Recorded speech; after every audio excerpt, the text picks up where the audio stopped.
சுத்திகரிக்கப்படுற இந்த பில்டரில் இறங்கும். இது இந்த பில்டரால் சுத்திகரிக்கப்பட்டு அந்த நன்னீர் அந்த குழாய் மூலம் பனிக்கட்டி உற்பத்தி நிலைய சிறப்பு விழாவினை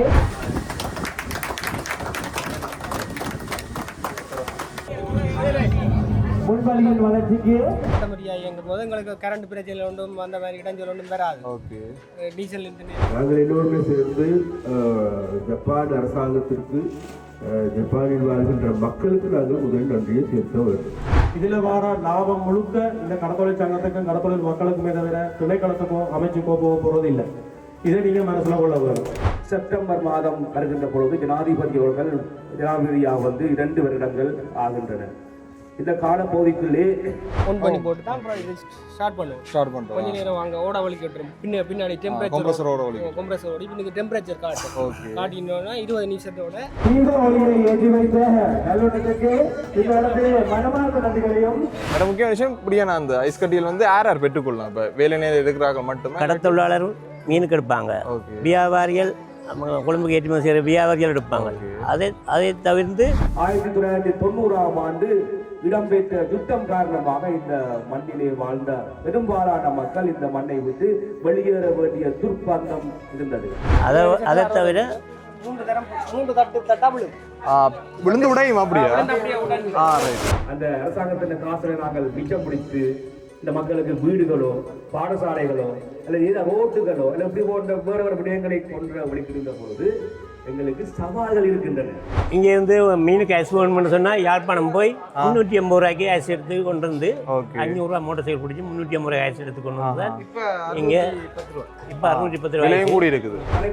225 பாராளுமன்ற உறுப்பினர்கள் இறுதி வரைக்கும் மூலத்தீவில் வாழ்ந்தவன் நான் தான், வேறு யாரும் வாழ. அந்த பிரச்சனை இதுக்கு இல்லை. சுலபமான எல்லாமே இப்படி சின்ன சின்ன துண்டா தான் வரும். அப்படியே கொட்டணும். 20 பிளேட் மாதிரியே வரும். இந்த தண்ணி வந்து எல்லாராலையும் சேட்டிக்க பண்ணப்பட்ட தண்ணி. யாழ்ப்பாணத்தை ஒரு டைமே இப்படியான ஐஸ் இப்படி ஒரு ஜூஸ் கிடைக்கவோ ஒரு கல்யாண மண்டபத்துக்கோ இல்லாட்டி ஒரு. வணக்கம் என் மக்கள், இன்றைக்கு இந்த வீடியோக்கு அங்கே வந்தாங்களாண்டா யாழ்ப்பாணத்தில் வேலணை என்ற பிரதேசத்தில் துறையூரோண்ட இடத்துக்கு தான் வந்தாங்க. குறிப்பாக இன்றைக்கு வந்து பார்த்தீங்கன்னா ஜப்பான் நிதியுதவியில் புதுசாக ஒரு கட்டமைப்பு வேறு, அதாவது பார்த்தீங்கன்னா ஐஸ் ஃபேக்ட்ரின்னு சொல்லுவோம். இப்போ பனிக்கட்டி உற்பத்தி செய்கிற இடம்னு சொல்லிக்கலாம் தமிழில் சொல்ல போனால். ஸோ இங்கே வந்து மெயினான விஷயம் என்னென்னா, இப்போ அந்த ஐஸ் கட்டியில் வந்து இப்போ கிட்டத்தட்ட ஒரு 20 நிமிஷத்துக்கு ஒருக்கா ஒரு 50 கிலோ 30 கிலோ வரைக்கும் ஐஸ் கட்டி உற்பத்தி ஆகாமல் ஒரே தரத்தில் பார்த்தோம்னா ஒரு 3000 கிலோகிராம் ஐஸ் கட்டி வரைக்குமே உற்பத்தி செய்யக்கூடிய ஒரு மிஷினரி வந்து கொண்டு வந்திருக்கோம். ஸோ அதுக்குரிய திறப்புலாக தான் வந்தாங்க. சொல்லுக்கு போய் பார்க்க போகிறோம் என்ன மாதிரியான திறப்புலா ஃபங்க்ஷன் நடக்குது, அதோட அந்த மிஷினரியை பற்றி எலிமெண்டாக அவரோட கட்சி தெரிஞ்சுக்கலாம், என்ன மாதிரி ஒர்க் பண்ணுது, அதே மாதிரி இதால் என்ன பயனுண்டு. மெயினாக இப்போ இந்த தீவக பகுதியில் இருக்கிற சகல வீடுகள், அதாவது சகல இந்த தொழிலாளர்கள் பார்த்தீங்கன்னா இந்த ஐஸ் கட்டி போதுமான அந்த மாதிரி முழுக்க சொல்லியிருந்தவ. மெயினாக இந்த மீன்கள் பிடிக்கிறார்கள் பார்த்தீங்கன்னா இந்த கொழும்புக்கு அனுப்புறது, இல்லாட்டி அந்த மீனை வந்து ஃப்ரிட்ஜுக்கு வைக்கிற விட ஐஸ் கட்டியில் பார்த்தீங்கன்னா கொஞ்சம் விலை குறைவாக இருக்கும் அந்த அதோட கரண்ட் காசோட பிடிக்கும். ஸோ அதுக்கு மெயினாக பார்த்தீங்கன்னா இந்த ஐஸ் கட்டியில் மீனை அந்த பதப்படுத்தி வைக்கிறதுக்காண்டி மெயினான ஒரு விஷயம் நிறைய இடங்கள் இருக்கும். பட் இப்போ பார்த்தீங்கன்னா இலங்கையில் 3 இடங்களுக்கு இவங்க கொடுத்துருக்குறாங்க ஜப்பான் நிதியுதவியில். அதில் ஒன்று பார்த்தோம்னா யாழ்ப்பாணத்தில் வேலனை துறையூர் இடத்து இருக்குது. முழு டீட்டெயில்ஸையும் உங்களுக்கு தெரிஞ்சாங்களோட போய் காய்ச்சி தெரிஞ்சுள்ளோம். அதாவது பாராளுமன்ற உறுப்பினர்களும் வந்து இதில் சீஃப் கெஸ்ட்டாக வரையினோம். சகல விஷயத்தையும் வந்து இந்த வீடியோவில் உங்களுக்கு காட்ட போகிறேன். மறக்காம வீடியோ போகிறதுக்கு முதல் லெஃப்ட்னா தனுஷ் இருக்கிற புதுசாக வந்துருந்தா மாக்கா சேனல் சப்ஸ்கிரைப் ரிவ்யூ வருங்க. இப்போ வாங்க வீடியோக்குள்ள. ராமலிங்கம் சந்திரசேகரன் அவர்கள் கடற்தொழில் அமைச்சர் தொழிலாளர் சார்பிலே அவர்களோடு சிறப்பு திரு ஜெயச்சந்திரமூர்த்தி ராஜீவன் அவர்கள் தொடர்ச்சியாக இன்றைய விழாவிலே அவர்களோடு திரு தானா அகிலன் சார் அவர்களுக்கான மாலையினை உற்பத்தி நிலைய சிறப்பு விழாவிலே எல்லாருமே வரவேற்று உங்களுக்கு போய்கொண்டிருக்கிறோம். நிகழ்விலே தொடர்ச்சியாக எங்களுடைய பனிக்கடி உற்பத்தி நிலைய சிறப்பு விழாவிலே சிறப்பு விருந்தினராக கலந்து கொண்டிருக்கின்ற திரு ஜெயச்சந்திரமூர்த்தி ராஜீவன் அவர்கள் பாராளுமன்ற உறுப்பினர் அவர்களை மங்கள விளக்கினை ஏற்றி வைக்குமாறு அன்போடு கேட்டுக்கொள்கின்றோம்.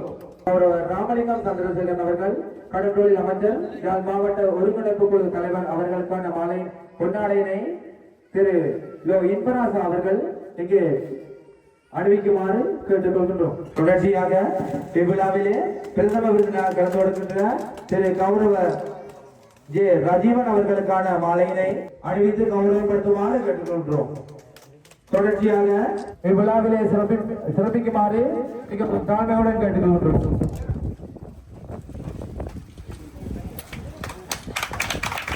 பனிக்கட்டி உற்பத்தி நிலைய சிறப்பு விழாவினை இங்கு மங்களகரமாக ஆரம்பித்து வைத்த நமது கௌரவ அமைச்சர் ராமலிங்கம் சந்திரசேகர் ஐயா அவர்களுக்கு இந்த இடத்திலே நாங்கள் நன்றியை கூறிக்கொண்டு மேலும் நமது துறையூர் கட்டொழிலாளர் சங்கத்துக்கென பல உதவிகளை நமது அரசாங்கம் தேசிய மக்கள் சக்தி அரசாங்கம் மேலும் மேலும் மேலும் மென்மேலும் உதவிகளை செய்தர வேண்டும் என்றும் துறையூர் பனிக்கட்டி உற்பத்தி நிலைய திறப்பு விழாவானது இன்றைய நாளிலே வெகு விமர்சையாக இங்கு இடம்பெற்றுக் கொண்டிருக்கின்றது. அந்த வகையிலே தேசிய மக்கள் சக்தி அரசாங்கத்தின் ஆதரவோடு நமது யாழ் மாவட்ட கடற்தொழில் பரிசோதகர் திரு கீனா அகிலன்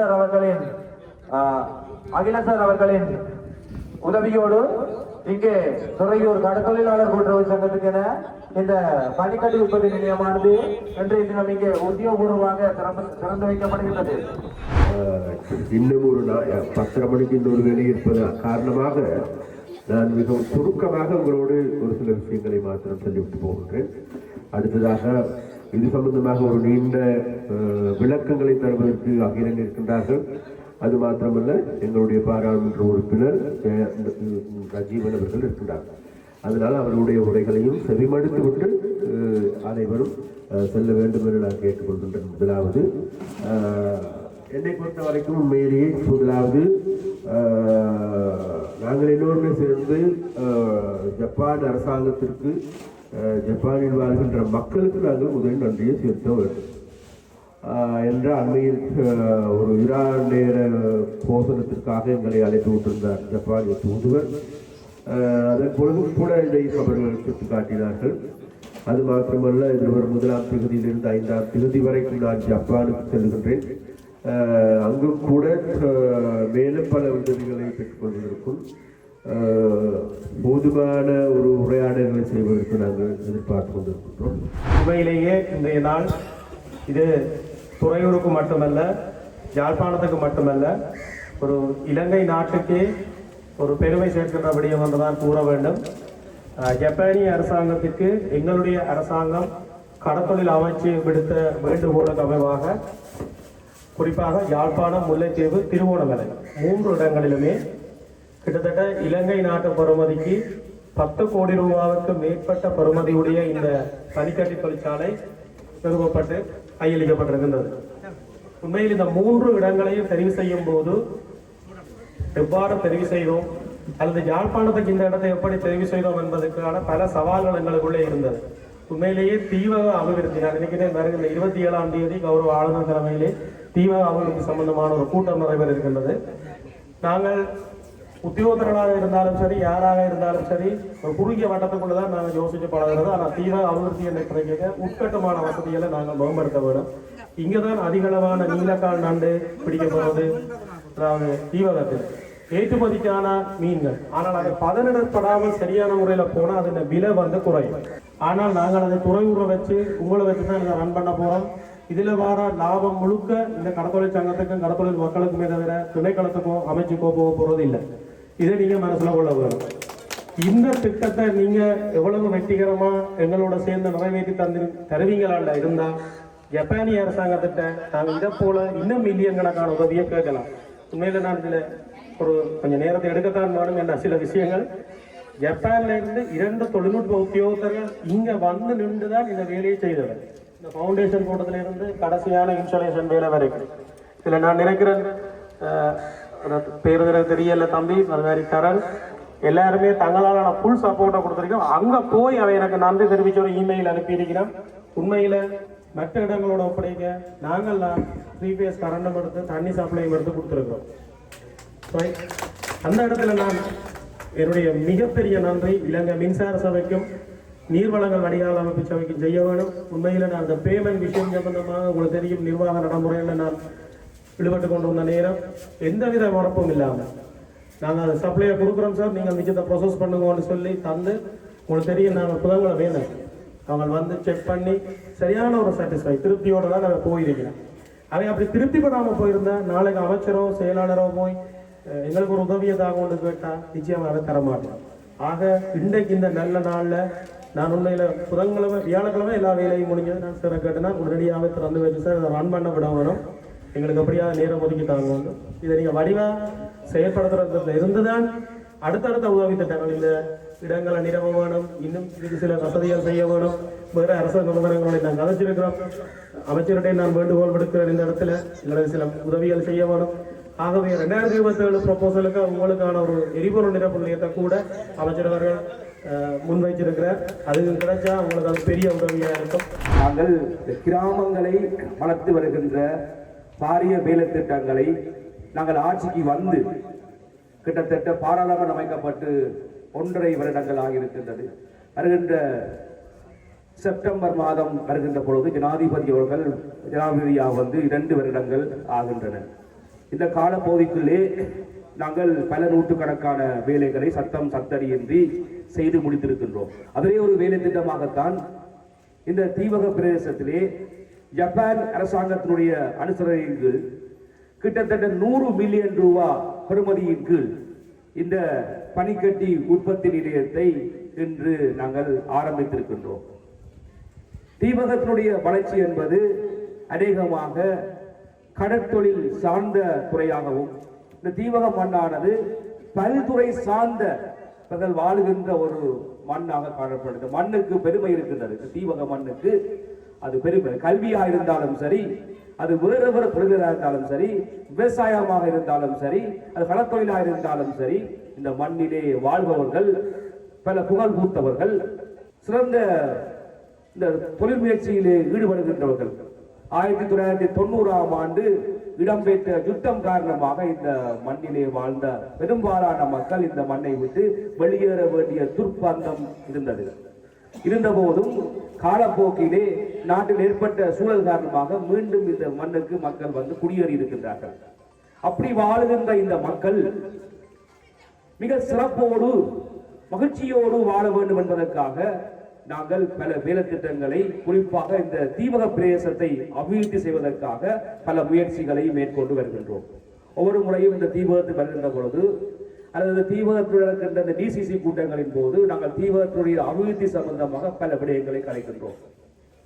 நான் நினைக்கிறேன் இந்த வேலனை பிரதேசத்தில் எடுத்துக்கொண்டு சொன்னால் நாங்கள் வேலனை என்று கதைப்பது, சில பேர் எனக்கு சொல்லியிருக்கிறார்கள், நீங்கள் வேலனை என்று கதைக்கிறீர்கள், ஆனால் ஏனைய பிரதேசங்களை கதைப்பதில்லை என்று சொல்லியது. ஆனால் வேலனை பிரதேச செயலகம் அது உண்மையாக தீவகம் தெற்கு, தீவகம் தெற்கு தான் உண்மையா அந்த எங்களுக்குள்ள அல்லப்பட்டி, மண்டதீவு தொடக்கம் ஐநாதீவு, புங்குடிதீவு வரைக்கும் இந்த பிரதேசம் இருக்கு. நாங்கள் கதைக்கிறது வேலனை என்று தான் கதைப்போம். ஆக்களுக்கு போவோம் சில பேருக்கு, ஏன் நீங்கள் புங்குடிதீவை பற்றி கதைக்கிற இல்லை, ஏன் மண்டதீவை பற்றி கதைக்கிற இல்லை, ஏன் அல்லப்பட்டியை கதைப்பதில்லை, ஏன் துறையூரை பற்றி கதைப்பதில்லை சொல்லியிருக்கோம். நாங்கள் பொதுவாக வேலனை என்று சொல்வது அந்த வேலனை பிரதேசம் சார்ந்த அனைத்து பகுதியிலே தான் நாங்கள் கருத்தில் கொள்கின்றோம்.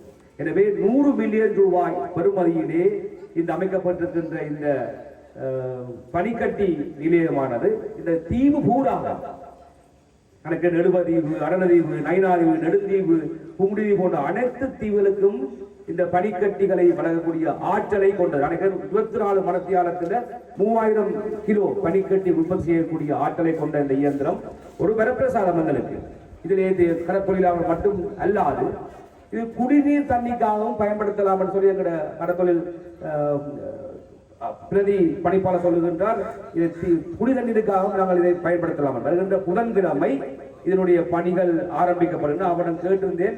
அப்ப ஏரிய பூங்குடிதீவுக்கு நாங்கள் அதை நகர்த்தினோம் என்று சொன்னால், அல்லது அங்கால கண்ணபுரம் ஜெட்டி கிட்ட ஒரு நகர்த்தினோம் சொன்னால் அங்கே இருக்கிற தீவுகளுக்கு இலகுவாக அனுப்பக்கூடிய மாதிரி இருக்கும் என்று நாங்கள் யோசித்தோம். எனவே எதிர்காலத்தில் இங்கே குறிப்பிட்டது போன்று நாங்கள் வாகன வசதிகளை மேம்படுத்தி இந்த பனிக்கட்டிகளை விநியோகிக்கின்ற விஸ்தரிப்பான பணிகளில் நாங்கள் ஈடுபடணும். அதுக்காக எங்களுடைய கடற்தொழில் அமைச்சர் அடிக்கடி இந்த பிரதேசத்துக்கு வருவார்.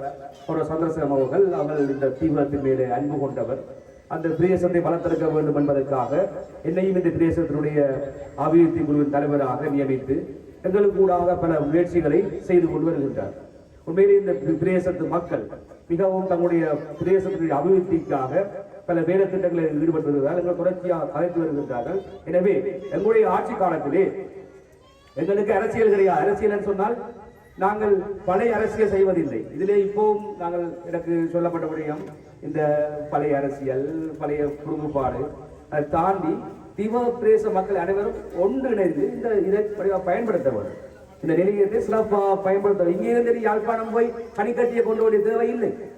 அது யாரா இருந்தாலும் சரி, அது இபிடிபியா இருந்தாலும் சரி, அது யுஎன்பியா இருந்தாலும் சரி, அது மொட்டுவா இருந்தாலும் சரி, யாரா இருந்தாலும் சரி, இது மக்களுக்காக அமைக்கப்பட்ட இந்த நிலையம். இந்த நிலையத்தை பொது நோக்கோடு பயன்படுத்தி இதனுடைய வளர்ச்சியை நாங்கள் அதிகரிக்க வேண்டும். எனவே இங்கே இருக்கிற மக்கள் இதை நாங்கள் எல்லாருக்கும் சொல்லி இதை பிரயோஜனப்படுத்தி இதனுடைய சேவையை தரத்தையும் உயர்த்தி இதனுடைய விநியோகத்தை நாங்கள் அதிகரிப்பது கூடாக இந்த பிரதேசத்துக்கு நாங்கள் இதனூடாக பங்களிப்பு செய்ய வேண்டும். அதே போன்றுதான் இங்கே என்னுடைய டிஎஸ் அவர்கள் குறிப்பிட்டது போல இந்த நிலத்துக்கான காணியை பெற்றுக் கொள்வதிலே காணப்பட்ட சட்ட ஆவணங்களை ஒரு தற்துணிவிலே டிஎஸ் அதை வழங்கி இருக்கின்றார். அதுக்கிட்ட ஆவணங்களை பேச தந்துருங்கோ, பின்னர் பிரச்சனையாக போய்மன்னு சொல்லி. எனவே இங்கே இருக்கிற தலைவர்கள், சமாஜ தலைவர்கள் அந்த ஆவணத்தை பெற்றுக் கொடுத்து நீங்கள் அதை உறுதிப்படுத்தப்பட வேண்டும். அதே போன்றுதான் நாங்கள் இந்த என்னுடைய ஏடி இங்கே இருக்கிறார், அவரும் அகிலன், எங்களுடைய செயலாளரும் அகிலன், ரெண்டு அகிலன்கள் எங்களுக்கு முக்கியமானவர்கள். எங்களுடைய பிரதேசத்தில் வளர்ச்சியில் நிறைய கஷ்டப்படுகின்றார்கள். எனவே கடற்தொழில் சார்ந்த விடயங்களை நாங்கள் இன்னும் செய்ய வேண்டும். அதே போன்றுதான் இந்த துறையூர் மீன் சந்தை தொடர்பான பிரச்சனை இன்னும் நீடித்துக் கொண்டிருக்கின்றது. அந்த பிரச்சனைக்கு நாங்கள் தீர்வு காண வேண்டும். அது இங்கே நான் இன்றைக்கு எங்களுடைய பிரதேச சீருடைய காயத்திருந்தேன். அவருக்கான காணி ஒன்றை வழங்குங்கள் என்று கேட்டிருந்தேன். அப்போ அதில் காணியை வழங்க பரிசீலிக்கலாம் என்றும் இந்த இடத்திலே சொல்லியிருந்த அந்த இடத்திலே. எனவே அது சம்பந்தமாக விடயங்களை நாங்கள் பரிசீலிக்க வேண்டும் என்று சொன்னால் ஒரு சங்கம் நாளைக்கு அந்த இப்போ சொல்லுடைய அந்த சந்தை ஒரு பொருத்தமில்லா இடத்திலே கட்டப்பட்டிருக்கின்றது. அது பொதுச்சந்தையாக கொள்ள முடியாது. எனவே வேலையில ஒரு பொதுச்சந்தை வர வேண்டும். இதை நாங்கள் இது மக்கள் போகாட்டத்தில் அல்லது அதாவது இந்த மீன் பிடிக்கிறவர்கள் தொழிலாளர் தங்கள் பிடித்துக் கொண்டிருந்த மீனை கரையிலே கூறி வித்து செல்வதற்கான இடம் பொதுச்சந்தை கிடையாது. எனவே பொதுச்சந்தை வேற, மீன்களை கூறி விற்கிற இடம். அந்த இடத்திலே நான் தெளிவான கொள்கையோடு, ஆனால் சட்ட பிரச்சனைகள் காணப்படுகின்றது. இவர்களுக்கு சரியான முறையிலே நாங்கள் தீர்வு காண வேண்டும். அதுக்கு நாங்கள் எல்லோரும் ஏதோ இதில் ஒத்துழைத்து பயணிக்க வேண்டும் என்று நான் இந்த இடத்திலே கேட்டுக்கொண்டு, அதே போன்று நாங்கள் யாழ்ப்பாணத்திலிருந்து வருகின்ற பொழுது இந்த வேலடை நகரத்தை பார்க்கின்ற பொழுது எனக்கு இப்பொழுது மகிழ்ச்சியாக இருக்கின்றது. பல கடைத்தொகுதிகள் எல்லாம் வந்திருக்கின்றது. ஏனைய கடைகளும் கட்டி கொண்டிருக்கிறார்கள். நான் பின்னேரத்திலே இப்போ அங்கே நிறைய கடைகள், நிறைய திறப்பூடாக்கள் பின்னேரங்களில் நேரத்தை செலவிட்டு பார்க்கின்ற பொழுது உண்மையிலேயே மகிழ்ச்சியாக இருக்கின்றது. இந்த வேலணை மண் மீண்டும் தொழில் விடுகின்றது, அபிவிருத்தி நோக்கி நகர்கின்றது என்ற ஒரு எண்ணம் எங்களுக்குள்ளே ஏற்படுகின்றது. அதே போன்று அண்மையிலே ஒருவர் இந்த பிரதேசத்துக்கு ஒரு பார்மசி ஒன்றை கொண்டு வரணும் என்று என்னை கேட்டிருந்தார். நான் தீவோ வேலனை பகுதியிலே ஒரு பார்மசி இதுவரைக்கும் இல்லை. நாங்கள் கட்டாயம் கொண்டு வர வேண்டும். நான் அதற்கான எல்லா ஏற்பாடையும் செய்திருந்தேன். எனவே இந்த பிரதேசம் தன்னிறைவான பிரதேசமாக காணப்பட வேண்டும். மக்கள் தங்களுடைய தேவைகளையும் எல்லாத்தையும் இந்த மண்ணிலே பெறக்கூடியமான வேலை திட்டத்தை நாங்கள் பெற வேண்டும். அதுக்காக தான் நாங்கள் இப்போ நினைக்கிறேன் அந்த எங்களுடைய குடியேற்றுவான் அந்த துறைமுகம் அழகாக அமைக்கப்பட்டு கொண்டிருக்கின்றது. அதை தொடர்ந்து இந்த நான் நினைக்கிறேன் எங்களுடைய எழுவதீவு, அனலதீவு மற்றது போன்று அங்கே நெடுந்தீவுடைய துறைமுகங்களையும் அபிவிருத்தி செய்வதற்கான பணிகளை நாங்கள் ஏற்படுத்தியிருக்கின்றோம். அதே போன்று இந்த போக்குவரத்து வசதிகள் ஏனைய பிரதேசங்களுக்கும் நாங்கள் கொண்டு வருவதற்கு ஏற்பாடு செய்திருக்கின்றோம். எனவே இப்படி பல்வேறு முயற்சிகளை சென்ற தடவையில் நாங்கள் ஜனாதிபதி சந்தித்து கழித்த பொழுது குறிப்பாக இந்த தீவிர பிரதேசங்களை வளர்த்தெடுப்பதற்கு எல்லா தேவையான வசதிகளை வழங்க வேண்டும் என்று கேட்டிருந்தேன். அதே போன்று நைனாதீவுக்கு காணப்பட்ட குடிநீர் பிரச்சனைக்கு குழாய் நீர் மூலம் குடிநீரை கொண்டு போவதற்கு நாங்கள் ஜனாதிபதி அவர்களை வலியுறுத்தியிருந்தோம். எனவே கொஞ்சம் நீங்கள் அவசரப்படாமல் அன்புக்குரிய சகோதர சகோதரிகளே, இப்பொழுது நாட்டிலே ஏற்பட்டிருக்கிற சூழல் நினைக்கிறேன் நாங்கள் அரசாங்கத்தை பொறுப்படுத்தி கிட்டத்தட்ட 1.5 வருடங்கள் ஆகிவிட்டது. நாங்கள் எல்லோரும் நினைத்தோம் இந்த கொள்கை என்ன, நாங்கள் கொள்கை என்னன்னு சொன்னால் அழகான ஒரு வளம், இந்த இலங்கை என்று வளமிக்க நாடு, எல்லா பக்கத்திலையும் வளமிக்க நாடு. எனவே அந்த கவிஞர் முந்தியே பாடிவிட்டார், புதுவரை முதலே பாடிவிட்டார். இந்த மண்ணிலே என்ன வளம் இல்லை, இந்த மன்னங்களின் சொந்த மன்னர்கள் பாடிட்டார். அப்ப எங்களுடைய இந்த ஈழத்து மண்ணிலே அனைத்து வளங்களையும் கொண்ட நாடு. அந்த அழகான வளமான நாட்டிலே இந்த மக்கள் ஒரு அழகான வாழ்க்கையை வாழ வேண்டும் என்பதற்காக அதோட கொள்கை தேசிய மக்கள் சக்தியுடைய கொள்கைகள் தான் வளமான நாடு அழகான வாழ்க்கை. அந்த வாழ்க்கை முறையை கொள்வதற்காக நாங்கள் அர்ப்பணிப்போடு செயலாற்றுகின்றோம். பல மாற்றங்களை நாம் கொண்டு வந்திருக்கின்றோம். எனவே அந்த மாற்றங்கள் தொடர்ச்சியாக நிகழ வேண்டும் என்று சொன்னால் நாங்கள் எங்களை அர்ப்பணிக்க வேண்டும். ஒரு மாற்றத்தை கொண்டு வருவதற்காக நாங்கள் பல முறையில் பாடுபட வேண்டும். ஒரு வீட்டிலேயே ஒரு மேசையை மேசையை மாற்றி வைப்பதற்கு அல்லது கட்டிலை மாற்றி வைப்பதற்கு அது காணப்பட்ட குடும்ப உறுப்போடு நான் பயப்பட வேண்டியது. ஏன் இப்படி மாத்தினேன் என்று அம்மா அப்பா கண்டுபிடிக்கிறோம். எனவே ஒரு வீட்டுல கூட ஒரு மாற்றத்தை கொண்டு வரணும்னு சொன்னால் பெரிய சலங்கு இருக்கு. எனவே இந்த நாட்டில ஒரு பெரிய மாற்றத்தை கொண்டு வரணும்னு சொன்னால் நாங்கள் பெரிய அர்ப்பணிப்போடு செயலாற்ற வேண்டும். அப்படித்தான் நாங்கள் இந்த நாட்டிலே குறிப்பாக சொல்ல போனால் எங்கள் அரசாங்கம் ஒரு காசை மிச்சம் பிடிக்கிற கஞ்சர் அரசாங்கம்.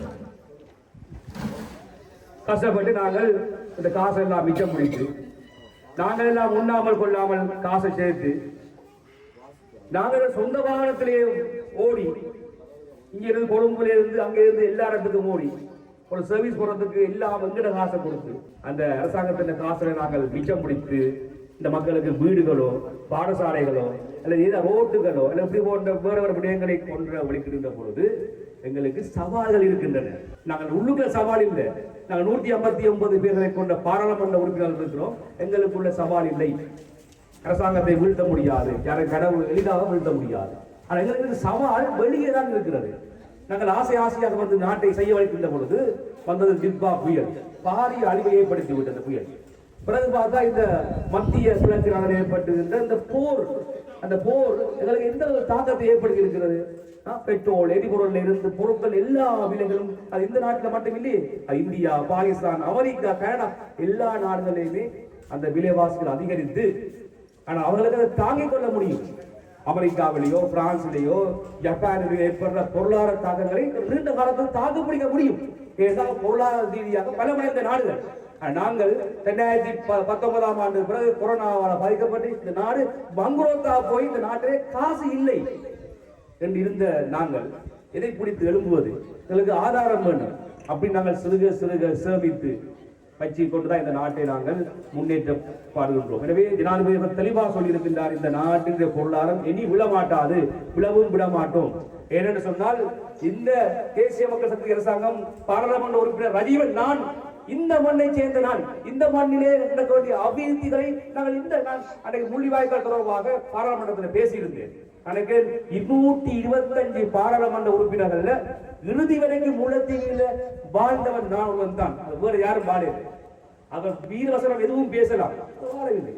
எனவே இந்த மக்கள் விட்ட கண்ணீர் துயரங்கள் எல்லாம் தெரியும். 1990ஆம் ஆண்டு நான் ஒரு பாடசாலை சேர்ந்த பொழுது ஹெலிகாப்டர் வந்து எனக்கு சுட்டு பொழுது நான் கடலில் குதித்து சப்பாத்தெல்லாம் மறைந்து வெள்ளை உறுப்பு எல்லாம் சேராகின போன வரலாறு தான் தெரியும்.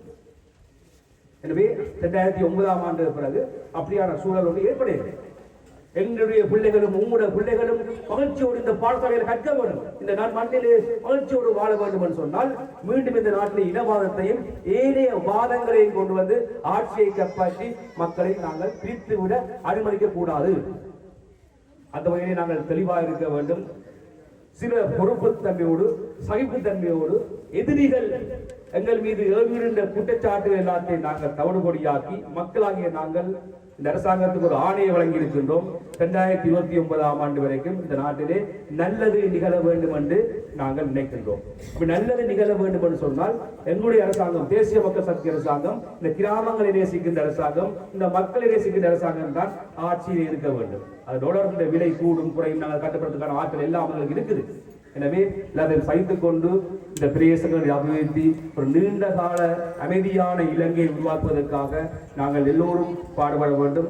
எனவே இதில் இருக்கிற அனைவரும் நீங்கள் எல்லாரும் உட்பட நல்ல எங்களுக்கு ஆதரவை வழங்குகிறீர்கள். இது தொடர வேண்டும். இந்த தேசத்தினுடைய அபிவிருத்திக்காக நீங்கள் மேலும் மேலும் எங்களோட கதைக்க வேண்டும். அதற்கு உங்களுடைய பயணம் தொடர்பு கேட்டு இந்த ஃபேக்டரியை சிறப்பாக இயக்குங்கள். அதன் மூலம் நல்ல லாபத்தை பெற முடியும், நல்ல மக்களுக்கான சேவை வழங்க முடியும். அதே போன்று வேறு வேறு எதிர்கால திட்டங்களை நான் கருத்தில் கொண்டு செய்ய வேண்டும் என்று கேட்டு இந்த வாய்ப்பு வழங்கிய உங்களுக்கு நன்றி கூறி விடைபெற்றுக் கொள்கின்றேன். நன்றி, வணக்கம்.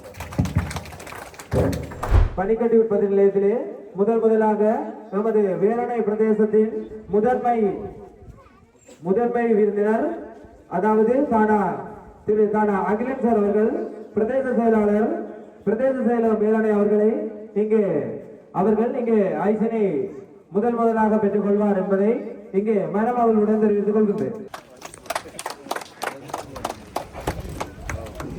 கடற்கொழில் நீரியல் வளத்துறை திணைக்கள அதிகாரிகளினாலும் மற்றும் கடற்கொழிலாளர் கிராமிய அமைப்புடைய நிர்வாகத்தினர் முன்வழியின் வளர்ச்சிக்கு மிகவும் அயராது பாடுபட்ட எங்களுடைய அன்புக்குரிய திருமதி எடிசன் மலர்மகள் அவர்கள் இங்கே ஒரு பெரிய நாணயத்தாளை கையில் எடுத்து வந்து எங்களுடைய பனிக்கட்டியினை இங்கே முதன்மையாக வாங்கி எமது கடற்கொழிலாளர் சங்கத்தின வருமானத்தை அதிகரித்து எங்களுடைய கடற்கொழிலாளர்களின் வாழ்விலே தீப ஒளியை ஏற்றி வைத்த நல்லுணத்துக்கு இந்த இடத்திலே மனமார்ந்த நன்றிகளையும் நெஞ்சாத நன்றிகளையும் நாங்கள் தெரிவித்துக் கொண்டு பெருமளவு அளிக்கிறோம். வணக்கம் ஐயா. வணக்கம். உங்களோட பேர்? ஆறுமுகம் கரக சபை. ஓகே. தீவா கடத்தொழிலாளர் கூட்டுறவு சங்கங்களின் ஓகே சமாச தலைவராக இருக்கீங்க. ஓகே. முதலாவது விஷயம் இந்த மெஷினரி, இது யார் இருந்தது என்ன மாதிரி? இது உங்களோட தீவா மக்களுக்கு ஐஸ் உற்பத்தியிலேயே ஒன்றும் இல்லை இவ்வளோ காலத்திலும். ஓகே. இல்லாதால நாங்கள் பெரிய சில மற்ற திணைக்களங்களோட தொடர்பு கொண்டு அந்த திணைக்களத்தில் இருந்து அவர்கள் ஜப்பானோட கொடுத்த அன்பளிப்பாக வழங்கப்பட்ட ஒரு ஐஸ் உற்பத்தி நிலையம் தான். கிட்டத்தட்ட 10 கோடி பெறுமதியான 10 கோடிக்கு மேலே தான் பெறுமதி. மற்ற 3 எனக்கு தெரியல, அவங்க தான் தருவாங்க. உண்மையிலே ஒரு வருமானம் மட்டும் மக்களுக்கு ஏதாவது ஒரு வருமானம் ஊட்டும். அதை விட இந்த தீவக பிரதேசத்தில் ஒரு மீனை பதப்படுத்தி நல்ல மீனாக உணவுக்கு பதப்படுத்தி அனுப்பக்கூடிய ஒரு நிலையம் இது. ஏன்னா இப்போ ஒரே நேரத்தில் இப்போ தொகையா மீன்கள் அனுப்பிக்க நிறைய ஐஸ் கட்டிகள் ஐஸ் கட்டி பெறும். அது ஒரே மாதிரி இருக்காது அந்த மீன். இப்போ அது ஐஸை போட்டால் 6 மணி நேரம் 7 மணி நேரம் கிடக்கும். இல்லைன்னு சொன்னால் 3 மணி நேரத்துக்குள்ள அது போல ஒரு பிரதேச மக்கள் அந்த ஐஸை மீன் எடுத்து ஐஸை எடுத்து மீனுக்கு போட்டு அதை அவங்க ஏற்றுமதி செய்யலாம் தானே, ஏற்றுமதி செய்யும். அதே அப்படியே இருக்கும், பலதாரங்களாம் அப்படியே இருக்கும். வேற முக்கிய விஷயம் இப்படியான அந்த ஐஸ் கட்டியில் வந்து யார் பெற்றுக்கொள்ளலாம்? இப்போ வேலை நேரம் இருக்கிறாங்க மட்டுமே கடத்தொழிலாளர் மீனுக்கு எடுப்பாங்க, வியாபாரிகள் கொழும்புக்கு ஏற்றுமதி செய்கிற வியாபாரிகள் எடுப்பாங்க. அதை தவிர்த்து இந்த ஆலயங்கள் ஒரு கொண்டாட்ட நிகழ்வுகளுக்கும் கொடுக்கக்கூடிய சுகாதார முறையில் அவை இந்த சேர்ப்பிக்கிறோட வழங்கப்பட்டிருக்கு. சாப்பிடக்கூடிய பாம்பு என்ன மாதிரி இருக்கு? ஓகே. முதலாவது எங்களை வாட்டர் டேங்க் நினைக்கிறேன். இது வாட்டர் டேங்கு. இதில் இப்போ 10,000 லிட்டர் தண்ணி வைக்கலாம். ஒன்றில் 5,000 லிட்டர். 10,000 லிட்டர். அது தண்ணி தேவையாக இருக்கிறதுக்கு தேசிய நீர்வளங்கள் வடிகால் சேவை தொடர்பு கொண்டு அவையே இந்த மூலம் குடிநீர் வழங்கப்பட்டிருக்கு.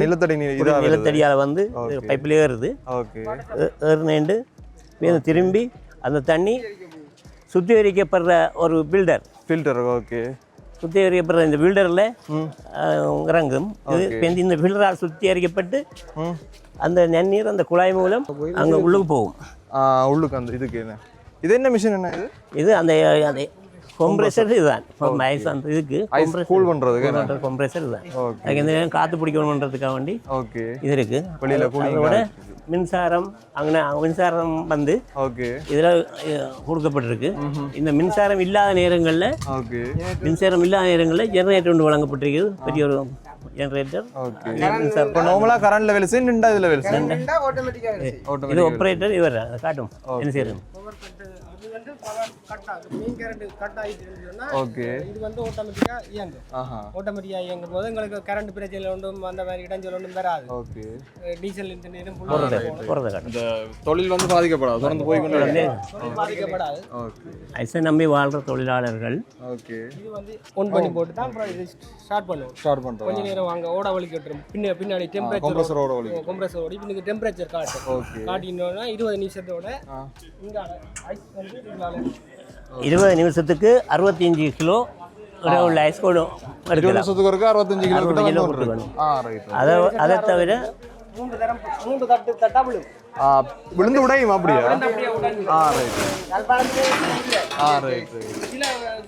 24 மணி நேரத்துக்குள்ள 3000 கிலோ உற்பத்தி. நாங்கள் இங்கேருந்து மீனுக்கு ஐஸ் வேணும்னு சொன்னால் யாழ்ப்பாணம் போய் 380 ரூபாய்க்கு ஐஸ் எடுத்து கொண்டு வந்து 500 ரூபா மோட்டர் சைக்கிள் பிடிச்சி 350 ரூபாய் ஐஸ் எடுத்து கொண்டு வந்து இங்கே இப்போ 610 ரூபாய் கூடி இருக்குது. என்ன மாதிரி விற்க போறீங்க? என்ன மாதிரி எடுத்துக்கொள்ளும்? இப்போ நாங்கள் இதை இப்போ 10,000 லிட்டர் தண்ணி ஏற்றி போட்டுருக்கோம். ஓகே. அதோட 10 லிட்டர் தண்ணியையும் ஓட விட்டு அதுக்கான செலவை பார்ப்போம் முதல். செலவுண்டைகளில் தண்ணி செலவு கரண்ட் காசு ரெண்டையும் பார்த்து இந்த தண்ணியில் எவ்வளோ ஐஸ் விளைஞ்சிருக்குது எவ்வளோ செலவானு பார்த்துட்டு அதில் வர லாபத்தை பார்ப்போம். மொத்தத்தை செலவு கழிக்க போகிற லாபத்தை பார்த்துட்டு எவ்வளோது விற்கலாம்ன்ற ஒரு கால்குலேட் பண்ணி போட்டு இது வரைக்கும் அந்த தீர்மானம் இல்லை பார்த்து தான் செய்யலாம். நாங்கள் எழுந்த மாட்டத்தில் செய்ய முடியாது. வேலை கொடுக்கக்கூடிய ஒரு சந்தர்ப்பம் மட்டும் அமைஞ்சிருக்கு. நைட் வேலை 24 வேலை செய்யும். எந்த நேரம் ஸ்பீடாக கொடுக்கணும் நாங்கள். அதை விட மக்கள் நம்பி போவாங்க சொல்லுக்கு போயிட்டு வருவாங்க ஐஸ் இருக்குமெண்டு. அப்போ அந்த ஆள் நின்று ஐஸ் கொடுக்கணும். ரெண்டு பேரும் வேலைக்கு வச்சு அவங்க கொடுக்கக்கூடிய ஒரு சந்தர்ப்பம் இதில் இருக்குது. சில இடத்த பெரிய ஒரு கட்டியாக வரும், 50 கிலோ கட்டியாக வரும். அதை ஒரு இன்னொரு மிஷினுக்குலாம் போட்டு உடைச்சி தான் தூளாக்கணும். அந்த பிரச்சனை இதுக்கு இல்லை. சுலபமான எல்லாமே இப்படி சின்ன சின்ன துண்டா தான் வரும். அப்படியே கொட்டணும். 20 பிளேட் மாதிரியே வரும். ஒரு அரேஞ்ச் மொத்தத்தில் ஓகே. சாப்பாட்டுக்கு கொண்டதா செய்து தந்துடுறாங்க. இது வந்து யாழ்ப்பாணத்திலேயே ஒரு இடமே இப்படி ஐஸ் இல்லையா? அங்க வந்து பெரிய பிளாக்கா வர்றது. அதை விட தண்ணி வந்து நல்ல தண்ணி பிஹெச்ஆலையோ இல்லாட்டி சுகாதார அவையோ ஆரோலையோ சேட்டிக்கப்பட்ட தண்ணி இல்லை. இந்த தண்ணி வந்து எல்லாராலையும் சேட்டிக்க பண்ணப்பட்ட தண்ணி. யாழ்ப்பாணத்தை ஒரு இடமே இப்படியான ஐஸ் இப்படி ஒரு ஜூஸ் கரைக்கவோ ஒரு கல்யாண மண்டபத்துக்கோ இல்லாட்டி ஒரு என்ன ஒரு தேவைக்கும் சகலத்துக்கும் இது பாவிக்கலாம். இல்லா தன்மையில அதை பாவிக்கணும். ஆனால் இது வந்து நீ ஒரு சட்ட ரீதியாக அங்கீகரிக்கப்பட்ட ஒரு சுகாதார பரிசோதரால முன்மொழியப்பட்ட ஒரு தண்ணியும் ஐஸும் யாருமே வந்து வடிவா எடுத்து பாவிக்கலாம். உணவு தேவைகளுக்கும் சகல தேவைக்கும் கோயில்கள் அதுகளுக்கு சகல கொண்டாட்டங்களுக்கும் பாவிக்கலாம். நான் நார்மலா வெளியில உற்பத்தி செய்ய ஐஸ் கட்டி வந்து இந்த உலகி காலால எல்லாம் மாதிரி அது சில சாப்பாடு கொடுக்க மாட்டாங்க. சாப்பாடு உண்மையா அங்க போட்டு ஐஸ் ஃபேக்டரியில போட்டு தான் கிடக்குது. சாப்பாட்டுக்கு வந்ததல்ல, அவங்க போட்டு தான் கிடக்கு. அதனால என்ன இல்லாததுல வேண்டி எல்லாரும் பாவிக்கணும். அது தப்புன்னு சொல்லல இல்லாததுல. ஆனா இனி இருக்கிறபடியா இங்க இருந்து பெறலாம், என்ன நேரம் பெற்றுக்கொள்ளலாம். சுத்தமான ஐஸ் கட்டி யாழ்ப்பாணத்துல எங்க இருந்தாவது இங்க வந்து தீபாவளியில எங்க இருந்தாவது வந்து இதை பெற்றுக்கொள்ளலாம். அதை விட ஒரு சுகாதார பிரச்சனை இந்த ஒரு இதுவும் இருக்காது. ஒரு தரமான ஒரு நம்பர் ஒன் ஒரு ஐஸ் கட்டி இது. தீபாவளிமங்கள் எங்க இருந்தாலும் வந்து இது யாருமே பெற்றுக்கொள்ளலாம். கடத்தொழிலுக்காக்கள் மட்டுமல்ல, தனிப்பட்ட தேவைக்கும் பெற்றுக்கொள்ளலாம். இது கிட்டத்தட்ட எவ்வளவு வரைக்கும் நிரம்பும் அந்த மேல்மட்டம் வரைக்கும் அங்க எங்களுக்கு வெளியில அந்த லைட் ஒன்று காட்டும். லெவல் வந்துட்டு 3000 கிலோ வரும். 24 கிலோ 3000 கிலோ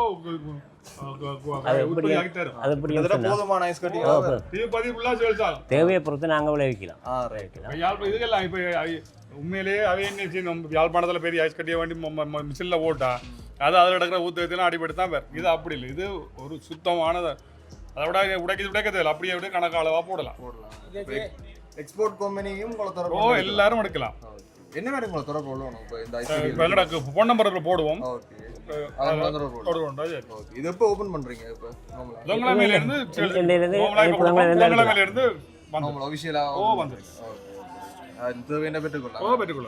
நல்ல விஷயம். நான் நினைக்கிறேன் இலங்கையில 3 இடத்துக்கு இப்ப கொடுத்துருக்கேன். ஓகே, அதுல ஒன்று இங்க மற்றது 2 இடம் முல்லைத்தீவும் திருகோணமலை, மற்ற 3வது யாழ்ப்பாணத்துல. பெரிய எங்கட பெரிய ஒரு உழைப்பின் மத்தியெல்லாம் கிடைச்சது. ஏனென்றால் இப்போ இங்கே தீவத்தில் இல்லை, சரியாக கஷ்டப்பட்டு நாங்கள் ஐஸுக்கு. அப்போ சிலர் தனியார் வித்த ஆக்கள் இருக்கிறோம், அவங்கள்ட்ட வேண ஆக்கள் இருக்குது. அப்படி 300 அங்கே 600 ஐஸ்ன்னு சொன்னால் எங்களுக்கு 1500 முடியும். போய் வர செலவு 1500 முடியும். அந்த ஒரு செலவு மிச்சம்.